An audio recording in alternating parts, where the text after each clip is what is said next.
भाजपा कार्यालय बालाघाट में आज सरगर्मी तेज रही। मौका था मध्य प्रदेश के ऐतिहासिक 4 लाख करोड़ के बजट पर चर्चा का, जिसे संबोधित करने पहुंचे मंडला सांसद और पूर्व केंद्रीय मंत्री फग्गन सिंह कुलस्ते।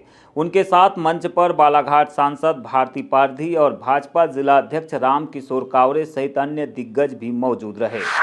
आप देखेंगे ये जो मध्य प्रदेश का हमारा बजट है, मैंने कहा कि ये जो 4.38 लाख करोड़ का बजट, और इसी में देखें जो पिछले समय जो था हमारा 4.21 लाख करोड़, ये करीब 4% इंक्रीज हुआ है। और इसमें टोटल अलग अलग देखेंगे सेक्टर्स के, मैंने कहा कि एग्रीकल्चर सेक्टर आप देखिए, विद्युत के बारे में, सहकारी क्षेत्रों को हमने बढ़ाया दिया, प्रधानमंत्री कृषक मित्र योजना, किसानों के लिए पंप, समर्थन मूल्य, दलहन, ऐसे अलग अलग सेक्टर हैं। और जो 60-40% जो शेयरिंग है, टन सिस्टम है, उसको भी हमने बढ़ाया। और केंद्र के अंदर भी हमने कहा है कि जब हम 60-40 की बात हमने किया, पहले भी था, आज देश में 60-40 जो सामान्य क्षेत्र है, जो प्लेन एरिया है,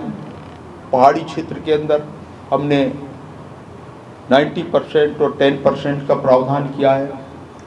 कुछ ऐसे क्षेत्र हैं जहाँ 100%, ऐसे 3 स्तर के बजट के अंदर प्रावधान किया है। सांसद कुलस्ते ने बजट की तारीफों के पुल बांधते हुए इसे अब तक का सबसे बेहतरीन रोड मैप करार दिया। उन्होंने जोर देकर कहा कि यह बजट केवल आंकड़ों का खेल नहीं, बल्कि युवा शक्ति, नारी शक्ति और किसानों के समग्र उत्थान का संकल्प है। चाहे पावर सेक्टर हो या पंचायतों का सुदृढ़ीकरण, बजट में हर वर्ग का ध्यान रखा गया है। मध्य प्रदेश आज गेहूं उत्पादन में नंबर 1 है। लगातार कृषि कर्मण अवार्ड इसका गवाह बना हुआ है। मध्य प्रदेश सरकार की योजनाओं के बारे में, शिक्षा के क्षेत्र में, नारी सम्मान का विषय, महिलाओं के बारे में, गरीब कल्याण की योजनाओं के बारे में, इंडस्ट्री के बारे में, तो ये ध्यान में आता है कि वास्तव में उससे हमारा बालाघाट भी काफ़ी आगे जा रहा है। ये पूरे परिदृश्य को आप देखें, मध्य प्रदेश के परिदृश्य को, मुझे इस सेक्टर में मैंने चूँकि प्रत्यक्ष रूप से बहुत जगह मेरा जाना हुआ है, बजट को मैंने देखा है, मध्य प्रदेश के बजट को भी मैंने थोड़ा आकलन किया है, तो पिछले समय की तुलना में आज बेहतर स्थिति में हम खड़े हैं। मध्य प्रदेश के लोगों के बारे में मैंने उल्लेख किया। कुलस्ते ने शिक्षा और स्वास्थ्य में आए क्रांतिकारी बदलावों का जिक्र करते हुए सीएम राइज स्कूलों और प्रदेश में खुल रहे 25 नए मेडिकल कॉलेजों को भविष्य की नींव बताया। उन्होंने विपक्षी दल कांग्रेस पर निशाना साधते हुए कहा कि अच्छे कामों का विरोध करना लोकतंत्र के लिए शुभ संकेत नहीं है। आज हम लगभग 65 लाख हेक्टेयर किसान के खेत को पानी देने में हम सफल हुए हैं अभी, और लगातार हम इसको बढ़ा रहे हैं। आज क्रॉप में देखिए, गेहूं का उत्पादन देखिए, भारत में पंजाब हरियाणा की स्थिति नंबर 1 पे उतर है। आज पूरे देश में आज मध्य प्रदेश नंबर 1 पर है।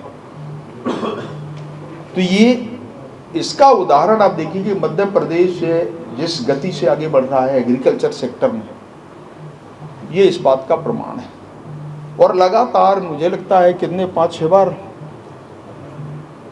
कृषि के क्षेत्र में मध्य प्रदेश को पुरस्कार, चाहे पिछली सरकार कांग्रेस की रही हो, यूपीए की सरकार हो, या आज एनडीए की सरकार, तो ये मध्य प्रदेश का इस बात का साक्षी है। हमारे मध्य प्रदेश के किसान, हम सब लोग और आप लोग भी जानते हैं कि जिससे तेज गति से मध्य प्रदेश से इसकी जो रफ्तार है वो काफ़ी आगे बढ़ा है।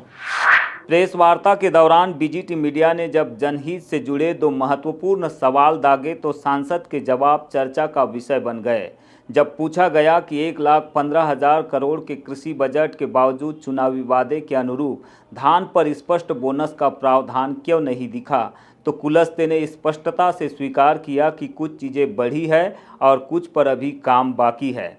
उन्होंने कहा, यह एक पंचवर्षीय योजना है, अभी हमारे पास घोषणाओं को पूरा करने के लिए 2.5 साल का समय शेष है। किसान आज मजबूती से खड़ा है और सरकार इस पर विचार कर रही है। कल्याण वर्ष का इसको बजट कहा है, 1,15,000 का प्रावधान भारी भरकम किसान कल्याण वर्ष में किया गया है। फिर एमएसपी और सरकार के जो चुनावी वादे थे उसके बीच गैप के लिए जो बोनस और प्रोत्साहन की बात है वो क्यों नदारत है इसमें, ये बताइए ना। देखिए ये बात है, देखिए ये हमारा पंचवर्षीय प्लान होता है। देखिए कुछ चीज़ों को हमने बढ़ाया है, कुछ नहीं बढ़ पाए, हम उसके बारे में भी सोच रहे हैं। परंतु ओवरऑल देखिए जब बजट और कृषि की बात करते हैं तो देखिए आज किसान कहाँ पर खड़ा है ये हमको समझना पड़ेगा, जानना पड़ेगा। इसके लिए कितने प्रकार की योजनाओं को हमने प्रमोट किया और उससे किसान को कितना लाभ हुआ है। इसी तरह मंडला, डिंडोरी और बालाघाट जैसे आदिवासी बाहुल्य जिलों में प्रस्तावित आईटी कॉरिडोर के लाभ पर सवाल हुआ तो सांसद ने भरोसा दिलाया कि इस कॉरिडोर का सीधा फायदा इन तीनों जिलों को मिलेगा और सरकार इसके लिए पूरी तरह प्रतिबद्ध है। आईटी के क्षेत्र में, ट्राइबल क्षेत्र में एक आईटी कॉरिडोर बनाने की बात की गई थी। मंडला, डिंडोरी और बालाघाट तक आएगा ये कॉरिडोर या फिर महानगरों तक ही रह जाएगा? क्या प्रावधान है इसके लिए? क्या कॉरिडोर की बात? हाँ, आईटी के क्षेत्र, ट्राइबल क्षेत्र के लिए स्पेसिफिक कॉरिडोर की बात की गई है। देखिए अभी इसमें तैयारी चल रही है वगैरह, और निश्चित तौर से उसका लाभ बालाघाट को भी मिलेगा, मंडला को भी मिलेगा, जबलपुर सीधी इसमें ऐसा कवर होगा। विकास के बड़े दावों और अधूरे वादों के बीच तालमेल बैठाता यह बजट क्या जमीन पर भी उतनी ही तेजी से उतरेगा, यह आने वाला वक्त ही बताएगा। Bureau report, BGT media.